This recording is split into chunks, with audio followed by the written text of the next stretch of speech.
छु ब्याकमा विज्ञान र सम्पूर्णलाई श्रेष्ठ ब्लगमा स्वागत छ है। आज धेरै पछाडि तपाईँहरूमा श्रेष्ठ ब्लग यो विज्ञानबाट चाहिँ म एज अ श्रेष्ठ आइरहेको छु है त। र आज चाहिँ धेरै पछाडि मलाई मेरा बितेका पलहरूलाई बितेका दिनहरूलाई सम्झेर मलाई चाहिँ यो मेरो वास्तविक एउटा जीवनमा घटेको घटनालाई चाहिँ मलाई तपाईँमा राख्नु तपाईँहरूसँग सेयर गरौँ, तपाईँहरूलाई भनौँ जस्तो लाग्यो।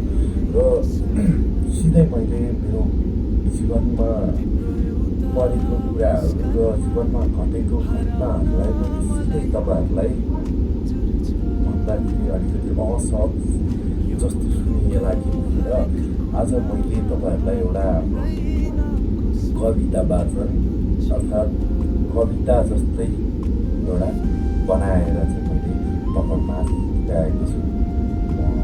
बिहान गरिकन पढेर सुनाउँछु है। र तपाईँहरूले यो मेरा जीवनका एउटा कथा भनौँ, एउटा जीवनको एउटा कहानी र जीवनमा घटेका कुराहरूलाई चाहिँ मैले कथा मार्फत चाहिँ एउटा कविता मार्फत चाहिँ तपाईँहरूमा राखेको छु। के कस्तो लाग्छ मन पऱ्यो भने लाइक सेयर कमेन्ट च्यानललाई सब्सक्राइब गर्नु नभुल्नु होला। र मन परेन भने पनि सानो कोसिस गरेको छु है, ढिला नगरिकन सुनिहाल्नु।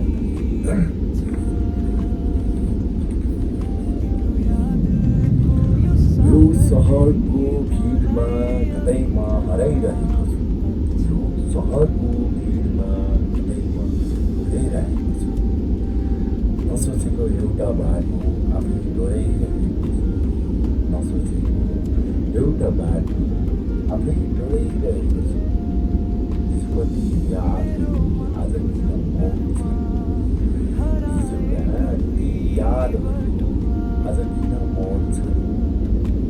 कुरा खुसी खोज्नेहरू आज कहाँ छन्, हिजोको ती यादहरू आज किन मौन छन्। मेरो खुसी खोज्नेहरू आज कहाँ छन्।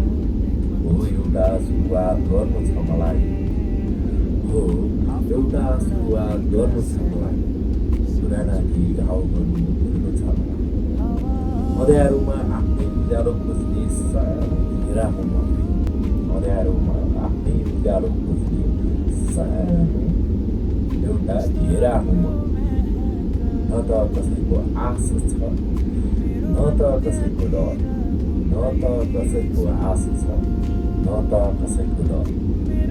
अलि फरक छ मेरो यो मनको रहर, बुझ्नुभयो नि, अलिकति फरक है।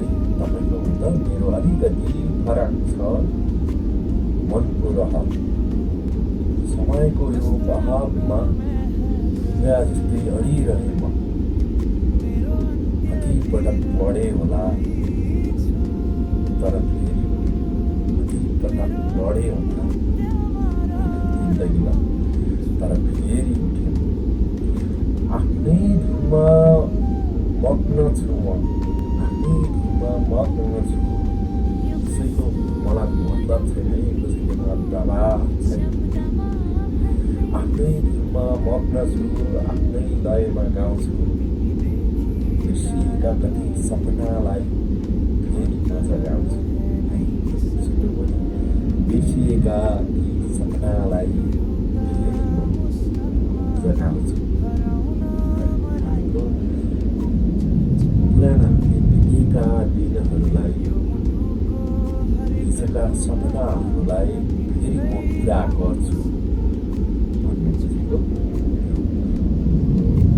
मेरो मनले चाहिँ त्यो भनिरहेको छु। र अब के भन्ने, मेरो जीवनका कथाहरू चाहिँ एउटा कविता मार्फत तपाईँहरूमा मैले प्रस्तुत गरेको छु। के कस्तो लाग्छ तपाईँ पनि कमेन्ट गरिदिनु होला। भिडियो छोटो भयो तैपनि फेरि पनि आइरहन्छ, कोसिस जारी नै छ।